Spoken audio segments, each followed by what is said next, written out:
పంట నష్టంపై తెలంగాణలో political war నడుస్తోంది. రాజకీయ పార్టీల మధ్య డైలాగ్ వార్ కంటిన్యూ అవుతోంది.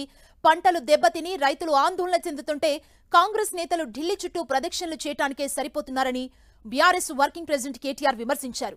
రైతులకు తక్షణమే నష్టపరిహారం చెల్లించాలని BJP MP Bandi Sanjay demand చేశారు. మరోవైపు విపక్షాల విమర్శలకు మంత్రి కోమటిరెడ్డి వెంకటరెడ్డి కౌంటర్ ఇచ్చారు. తమది రైతు ప్రభుత్వం అన్న ఆయన రైతులను అన్ని విధాలా ఆదుకుంటామన్నారు. గత ప్రభుత్వమే రైతులను నాశనం చేసిందని కోమటిరెడ్డి మండిపడ్డారు.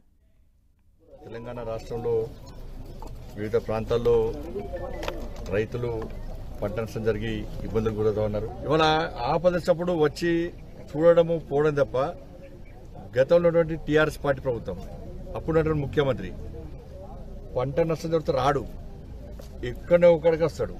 భరోసా కల్పించడం అంటే మాలాంటి ప్రతిపక్ష పార్టీలు వచ్చి రైతులకు ధైర్యం చెప్పాలి. పాలక పక్షం వచ్చి ఏం చేయాలి, పాలకులు వచ్చి ఏం చేయాలి, వాళ్ళకి ఏదో విధంగా సహాయం చేయాలి. దాన్నే పాలకులు అంటారు. ఈ ప్రభుత్వం వచ్చింది, వాళ్ళ రైతులు లేక ఇబ్బంది పడుతున్నారు, కరెంటు లేక ఇబ్బంది పడుతున్నారు. వాళ్ళ లాస్ట్కు ఇవాళ అకాల వర్షాల వల్ల ఇలా పంట నష్టం జరిగింది.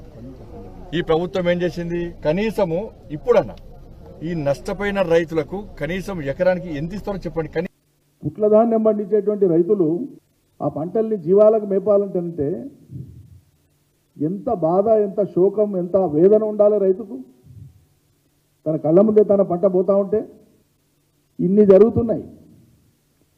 మీ అధికార పార్టీ ఎమ్మెల్యేలు కానీ మంత్రులు కానీ కనీసం సందర్శన చేసి రైతులకు సాంత్వన కల్పించేటువంటి 4 మాటలు మాట్లాడి ధైర్యం చెప్పి పని ఒక్కడనే చేస్తున్నాడండి.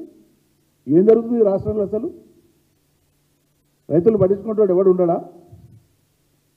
మేము పోయి మాట్లాడితే రాజకీయం చేస్తామంటారు. మీరు ఉన్నదెందుకు అధికార పార్టీ? ప్రతి ఎకరాకు నష్టపోయిన ప్రతి రైతుకు, పంట వడగళ్ల వానతో నష్టపోయిన ప్రతి రైతుకు 10,000 ఇవ్వాలి. అదేవిధంగా మీ చర్యల వల్ల, మీ నిర్లక్ష్యం వల్ల, మీ పట్టింపు లేని కారణంగా ఈ రాష్ట్రంలో ఎండిపోయినటువంటి పంటలు మొత్తం ఎన్ని ఉన్నాయో మొత్తం ఎన్యూమరేట్ చేయండి. వాళ్ళకు కూడా ఇదే విధంగా ప్రకృతి విపత్తు పద్ధతిలోనే 10,000 రూపాయలు ఇచ్చేటువంటి ప్రత్యేక జీవం తీసుకురండి. ఇది రైతు ప్రభుత్వం. ఇది మొదట ఉచిత కరెంటు పెట్టిందే కాంగ్రెస్ పార్టీ ప్రభుత్వం.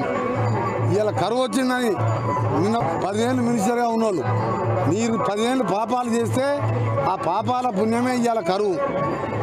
ఒక్క మంచి పని చేయరైతురి. ఇవాళ జగన్ దగ్గర మోకరిల్లి డబ్బుల కోసం కృష్ణాని ధర, శ్రీశైలం సాగర్ నీళ్లు ఆయనకు వదిలిపెడితే పోతిరెడ్డిపాడు, రాయలసీమ, మొచ్చిమర్రి లాంటి ప్రాజెక్టు కట్టుకొని నీళ్లు దోసుకోవద్దు. ఇవాళ బురద మిగిలింది. అక్కడ గోదావరి రివర్ బోర్డు కేంద్రానికి అప్పచెప్పారు. అందుకనే ఇవాళ మీరు చేసిన పాపంతో ఇవాళ రైతులు ఇవాళ కన్నీళ్ళు పెట్టుకుంటారు మంచినీళ్ళు లేక. ఇవాళ కాంగ్రెస్ వచ్చి కరువు తెచ్చిందని ఒక తెలివిలేని మంత్రి మాట్లాడుతున్నాడు.